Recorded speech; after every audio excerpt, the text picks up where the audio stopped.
మీ నోటి నుంచే ఉదయ్ కిరణ్ గారి ప్రస్తావన వచ్చింది కాబట్టి యాక్చువల్గా నా క్వశ్చనరీలో లేదు. మీరు ఎలాగో ఆయన టాపిక్ తీసుకొచ్చారు కాబట్టి ఉదయ్ కిరణ్ గారితో మీకున్న అనుబంధం ఏంటి? నాకు ఆ రోజే పరిచయం అండి. అంటే వీసా ఇంటర్వ్యూకి వెళ్ళాము, అప్పుడు పరిచయం అయ్యారు. తర్వాత కలిసి జర్నీ చేసాము, న్యూయార్క్ వెళ్ళాము. ఫస్ట్ న్యూయార్క్లో ఆల్మోస్ట్ ఒక 20 days కలిసి ఉన్నాము. బాగా అటాచ్ అయిపోయాడు తను.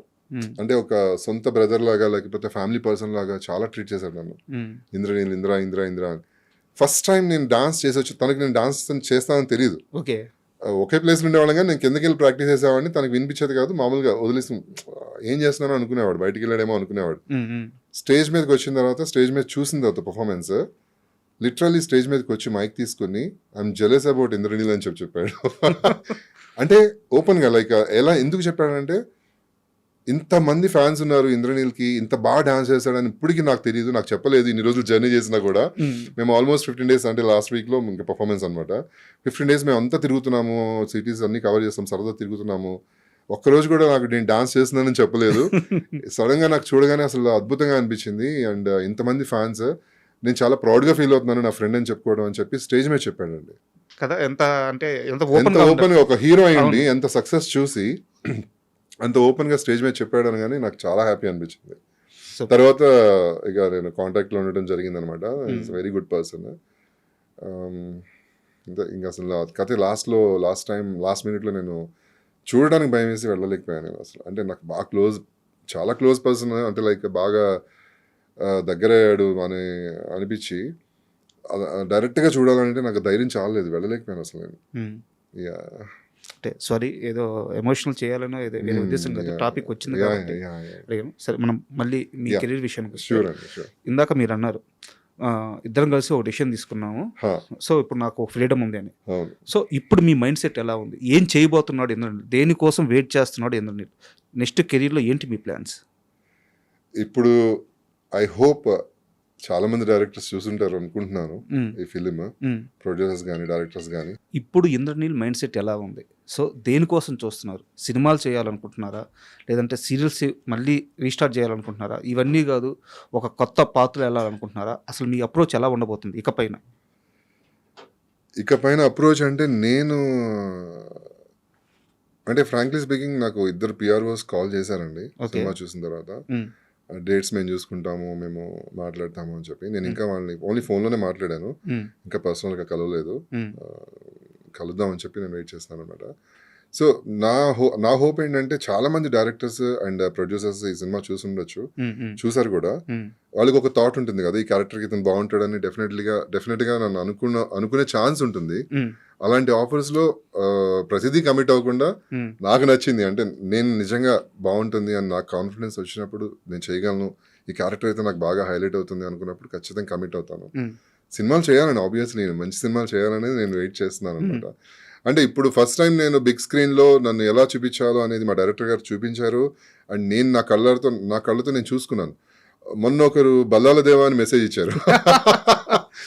అసలు చూస్తుంటేనే స్క్రీన్ పగలగొట్టుకుని బయటకు వచ్చి మమ్మల్ని చంపేస్తామేమో అనిపించింది. అంత రేంజ్ లో ఉంది క్యారెక్టర్ అది. అదే అలా అనిపించింది అని చెప్పారనమాట. నాకు చాలా హ్యాపీ అనిపించింది. సో ఆ వర్డ్ యూజ్ చేయగానే బల్లాల దేవా అనేది, అంటే నిజంగానే డైరెక్టర్స్ థింక్ చేసి అవకాశం ఇచ్చారనుకోండి, ప్రూవ్ చేసుకోవడానికి నేను ఫస్ట్ ఉంటాను డెఫినెట్లీ. మంచిగా బాగా, ఎందుకంటే ఎక్స్పీరియన్స్ ఉన్న పర్సన్, ఏదో నేను ఓవర్ కాన్ఫిడెన్స్తో చెప్పట్లేదు, ఎలాంటి క్యారెక్టర్ అయినా చేయగలన నమ్మకం నాకుంది. లైక్ డైలాగ్ వర్షన్ కానీ ఆర్ యాక్షన్ పార్ట్స్ కానీ ఏదైనా సరే చేయగలన నమ్మకం నాకుంది. దానికోసం డెఫినెట్లీ వెయిట్ చేస్తాను. మీరు ఫస్ట్ నుంచి కూడా నాకు అలవాటు లేదు నా అంతగా నేను ట్రై చేయడం అనేది. నా నెక్స్ట్ క్వశ్చన్ అదే. మీరు చాలా అమాయకంగా నేను మంచి క్యారెక్టర్ చేశాను, చాలా బాగా వచ్చింది, నిజమే, అన్ని నిజమే, మంచి క్యారెక్టర్ చేసి బాగా వచ్చింది. డైరెక్టర్స్ చూసుంటారు, ప్రొడ్యూసర్స్ చూసుంటారు, నాకు ఫోన్ చేస్తారు. ఇంద్రనీల్ కెపాసిటీ ఏందో తెలిసిన వాళ్ళు, ఇంద్రనీల్ ఎన్ని సంవత్సరాల నుంచి ఇండస్ట్రీలో ఉన్నాడు, ఇంద్రనీల్ ప్రయాణం ఏంది, ఇంద్రనీల్ ప్రస్థానం ఏంది తెలిసిన వాళ్ళు తప్పకుండా చేస్తారు. ఈ క్యారెక్టర్కి అంత డెప్త్ ఉంది, అంత బలం ఉంది. బట్ మన ఇండస్ట్రీని మీరు ఈ స్థాయిలో నమ్మడం కరెక్ట్ అంటారా? Point actually point. బట్ నేను చెప్తున్నాను కదా, ఇప్పుడు నేను వెళ్ళి నేను ట్రై చేశాను అనుకోండి, వాళ్ళు ఎక్కడైనా చిన్న చూపు చూసారనుకోండి, ఫర్ ఎగ్జాంపుల్ కూర్చోండి వస్తున్నాం అని మాట్లాడారు అనుకోండి, సరే కలుద్దాం మాట్లాడదాం, నేను అది తీసుకోలేను. లైక్ పర్సనల్గా నాకు అది నచ్చదు. ఇప్పుడు వాళ్ళు రెస్పెక్ట్ ఇచ్చి నిజంగానే ఎక్స్పీరియన్స్ ఉంది, పర్సన్ వచ్చారు కూర్చోబెట్టి మాట్లాడదాము అని చెప్పి ఒక డైరెక్టర్ కలిసి మాట్లాడితే అది వేరు.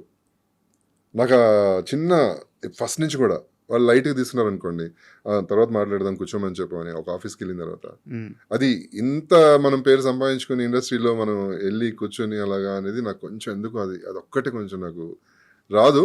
బట్ ఏదైనా పెద్ద ప్రొడక్షన్స్లో త్రూ ఎవరైనా కో డైరెక్టర్ గారు కాల్ చేసి రమ్మన్నారు అని అంటే డెఫినెట్లీ నేను వెళ్ళి కలుస్తాను, మీట్ అవుతాను, అలాంటివి చేస్తాను. అలా కాల్ వస్తే సినిమా కోసం ఎంతవరకైనా వెళ్తాను, ఆర్షన్ ఇవ్వడానికైనా రెడీ. డెఫినెట్లీ. సో ఇప్పుడు వెళ్ళి కొత్తగా సార్ ఛాన్స్ అంటే కష్టం. మీరు చెప్పేది అర్థమవుతుంది. ఎందుకంటే నిన్న మొన్న వచ్చిన ఆర్టిస్ట్ కాదు మీరు. 22-23 ఏళ్ళ నుంచి ఇండస్ట్రీలో, పైగా అతి తక్కువ వయసులోనే ఒక స్టార్ హీరో చూడాల్సిన స్టార్డమ్ చూసేశారు మీరు. ప్రతి ఇంట్లో మీ ఫ్యాన్స్ ఉంటారు, ప్రతి ఇంట్లో మీ కపుల్ ఫ్యాన్స్ ఉంటారు. సో అలాంటి స్టార్డమ్ చూసిన మీరు ఈరోజు కొత్తగా ఆఫీసులకు వెళ్ళి సార్ ఒక్క ఛాన్స్ అని అడగలేరు. బట్ హోప్ పాజిటివ్గా ఆలోచిద్దాం. ఏముంది, ఏదున్నా కూడా భగవంతుడు ఉన్నాడు అంతే. ఇప్పుడు ఇది వస్తుందని నేను అనుకోలేదు. వెయిట్ చేశాను, వెయిట్ చేసినందుకు ఇది వచ్చింది, చేశాను, సక్సెస్ అయింది. సో అంతే, పైన భగవంతుడు చూసుకుంటాడు. నా ఈ జర్నీ స్టార్ట్ అవుతుందని నేను ఎక్స్పెక్టే చేయలేదు కదా. ఈ 2006లో బాగుంటుంది, ఇలాగే ఉంటుంది అని అనుకుందాం పాజిటివ్గా, తప్పే ఉంది. అండ్ నేను మళ్ళీ కాస్త సీరియల్స్ వైపు వెళ్తాను. నేను ఒక 2 months బ్యాక్ ఛత్రపతి శేఖర్ అని చెప్పి ఒక ఆర్టిస్ట్ మీకు తెలుసు. ఈజ్ మై సీనియర్ అండి. మన దేవదాస్ కనకాల గారి ఇన్స్టిట్యూట్ లో సమీర్, చంద్రశేఖర్ ఉంది. ఆ క్వశ్చన్ కూడా ఉంది. మీరు అక్కడ నుంచి పారిపోయిన క్వశ్చన్ కూడా ఉంది. అవునవును, మా డాడీ తిట్లు తిని అడుగుతాను. చంద్రశేఖర్ గారు. సో మీకు ఎలాగో తెలుసు కాబట్టి నేను వారిని 2 నెలల క్రితం ఇంటర్వ్యూ చేసినప్పుడు సీరియల్స్లో ఉండే అతిపెద్ద సమస్య గురించి, ఈరోజు సీరియల్స్ షూటింగ్లో ఉండే అతిపెద్ద సమస్య గురించి మాట్లాడారు. ఇప్పుడు మేమున్నాము, ప్రభాకర్ గారు, లేకపోతే నేను, అండ్ మీలాంటి వాళ్ళ పేర్లు కూడా చెప్పారు. 20 సంవత్సరాల నుంచి ఇక్కడ మేము ఉన్నాం, సీరియల్స్ని నమ్ముకొని ఉన్నాము.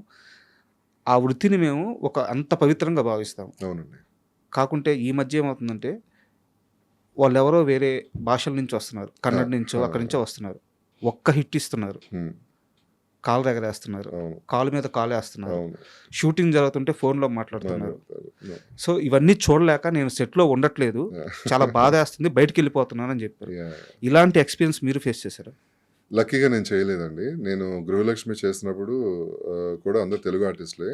అంటే 2-3 ఉన్నా కూడా కొంచెం, అంటే మేబీ ముందే చెప్పుండి ఉంటారేమో వీడికి కొంచెం జాగ్రత్త అని చెప్పి.